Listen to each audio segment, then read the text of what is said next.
Okay, I just do take two. All right. Sorry about that, everyone. Oh my goodness, technology is great until it doesn't work. Okay, so we're going to try that again. Thank you for your patience there. Um, don't know what happened there, but we'll just ignore that and move on.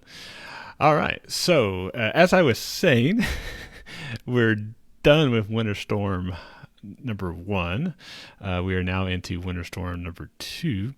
And as I was saying, that some of you might have heard before, it's be a little different than the first one. Not a whole lot, but really in two main ways.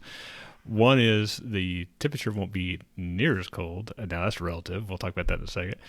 And then two, we're going to see a little bit more sleet in addition to snow. We didn't really see hardly any sleet last time, but we'll see some more sleet this time. But hopefully nothing that will cause a lot of major problems. But let's get right into it. All right. Well, the first thing we want to talk about is the temperature. Temperature is 19 degrees, and I never thought I'd say this, but that just seems really warm to me. As you probably saw from my earlier posts at the airport, DFW airport, we got down to -2. Last time that's happened is 1949, and in my lovely house here, we got down to 1. And then, of course, there were some parts of Sachse were in the negatives, below 0, so it was cold. So it's almost 20 degrees warmer than it was this morning. So but boy, that's what relatively, I can't even talk, is all about, because it's still doggone cold out there.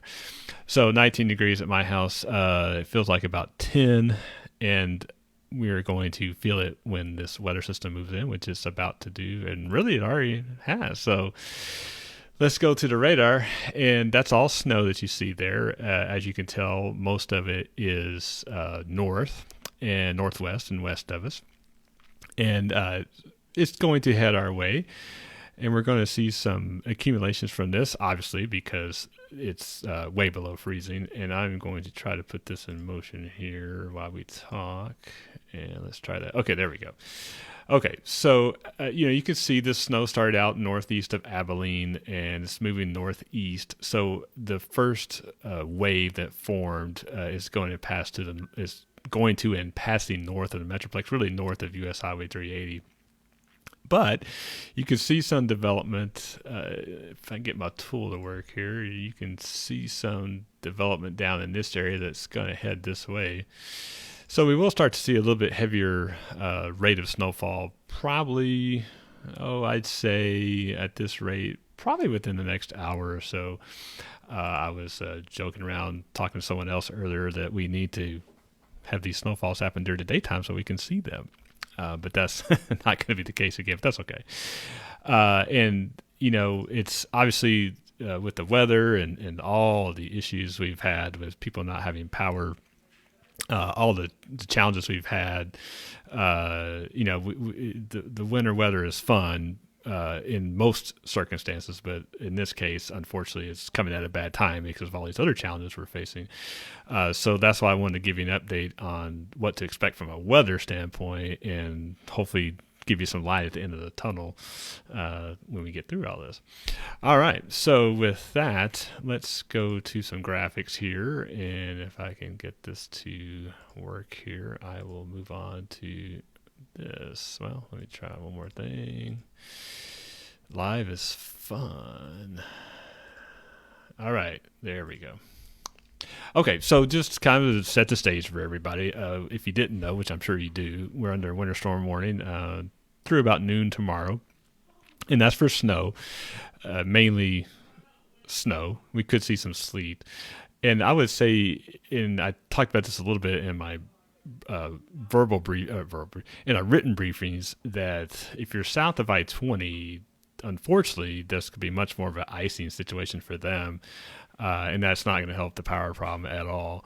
But for us, anything north of I-20 should mostly be snow with some sleet mixed in. So I think, and matter of fact, if looking outside my window, it's snowing just a little bit. You can barely see it. So we're probably going to have this weird transition. So we're going to have snow starting out tonight, and then you'll probably see a transition to sleet and snow, and then probably back to snow before it's all over tomorrow. that is not going to help the road situation, obviously.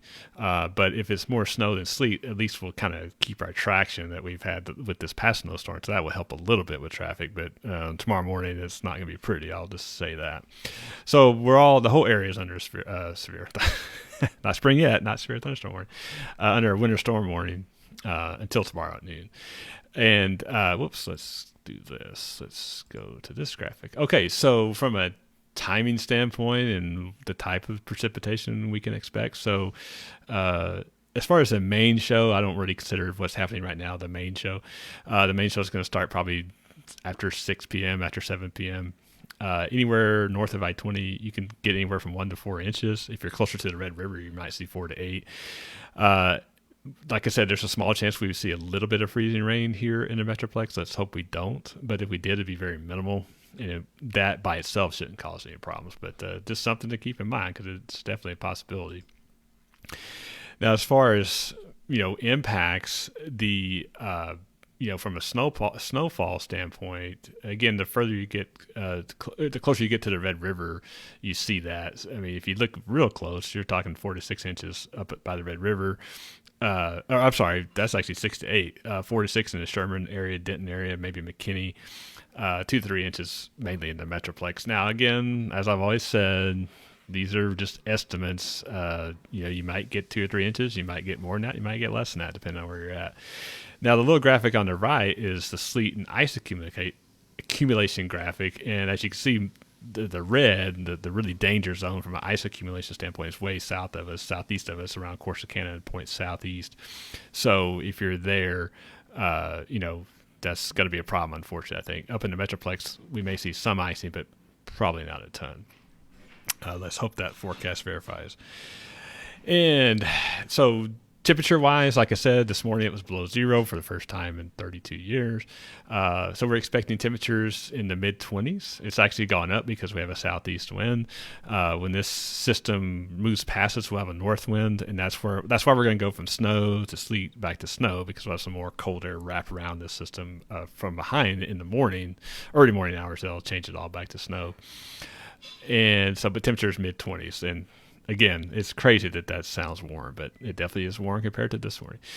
So what should we expect snowfall-wise? Now, again, this is a very generalized map, but again, closer to the Red River, you see 4 or 5 inches, 6 inches. In the Metroplex, I would say 2 to 3. So that's what this model is showing, and so far, I think it's right on track. So we shall see. And this is the model showing the coverage of snow overall. I think, and again, this is 3 a.m. on tomorrow morning. And as you can see, the purple is sleet and the red is ice, and that's south of us. So hopefully that will stay south of us, because we just don't want any part of that, I can promise you. And then, my goodness, I hit the wrong button again. All right. And then I just wanted to show this satellite picture because you can see that these low clouds in South Texas, that's the moisture that's riding up over our Arctic front, Arctic surface air, and that's why we're getting the snow developing, as we showed on the radar, because there's a lot more moisture that's being brought in from the Gulf of Mexico, and it's going to give us our snow and sleet. So there's plenty of moisture for that. So no doubt about that. And I think that, yes, that was the last slide on that. So let's go back to the radar real quick before we close and get an update on that. So again, I would say this, I was out today. The roads aren't horrible if you'd like to drive on that. If you don't like to drive on it, then you wouldn't like it. When the snow comes in, especially if we get some more sleet, it's going to make the roads really slick. And so definitely, if you have something that you want to get out and do tonight, I would definitely do that. I think it's going to be a lot more difficult to do that, certainly in the first half of the day tomorrow. So if you need to go get something, I would do it now. And then from a timing standpoint, I would again say that, and if I get my tool to work, this area right here is going to be headed our way within the next hour or two. And again, when you put that in motion, you'll kind of get a better picture of that. So the bottom line is, as night falls, as sun sets, the snow rate will pick up. You'll see some snow. You may see some lulls. Then you'll see some sleet. And then you'll see some snow again. So, and then like I said, by hopefully mid-morning tomorrow, it'll all pass off to the east of us, and we'll slowly start to get out of this winter pattern and get back to more of a normal winter pattern for Texas, more of our La Nina, which is about over, but that's a whole nother discussion. So with that, let me see here. I just want to make sure I didn't miss any. Well, I know I did miss a lot of comments. Yes, let's see. Hi, Leslie. Hi, Karen. Hello, Patty. Let's see. Thank you, Jennifer. I appreciate your comment. Hey, Nick. By the way, Nick is in Georgia. So, hello, Nick. Angela. Yeah. I'm not ponying up. I'm Giga Maggie's. So I did want to end with this, the light at the end of the tunnel. Like I said, we're going to see some sun, probably, hopefully starting Thursday afternoon. And then we're certainly going to see it on Friday and into the weekend. And we'll probably start to see this really start to melt off starting Friday. And we'll probably have temperatures in the 50s. And as I mentioned this morning, if things kind of play out the way I think they will, then we may see 70s next week. Most likely for sure we'll see 60s. So the weather next week will pretty much be the exact opposite of weather this week. And that should help us get back to getting the power back to where it needs to be, and getting us back in somewhat bit of normalcy, whatever that is. And it's just been like I said last week, before this week, it was going to be a historic event, and it has been historic, and unfortunately it's been historic in a lot of bad ways. But from a weather standpoint, it's definitely been historic with the low temperature in combination with the snow and wind. Just don't see that very often. Don't see that very often at all. So take away this, the bottom line, lights into the tunnel. You're going to see some more snow. Take it easy. Be careful. Stay warm. And then the sun will come out again, I promise, and we will get above freezing probably on Friday. Thursday afternoon if we're lucky. As always, I'm watching the weather, so you don't have to. If you have questions, I'll try to check them out on social media, and then if there's anything that's really going to change, I'll let you know. But if not, expect snow and sleet tonight and in the morning, and then we'll come out on the other side. Have a great evening, everyone, and we will talk to you soon.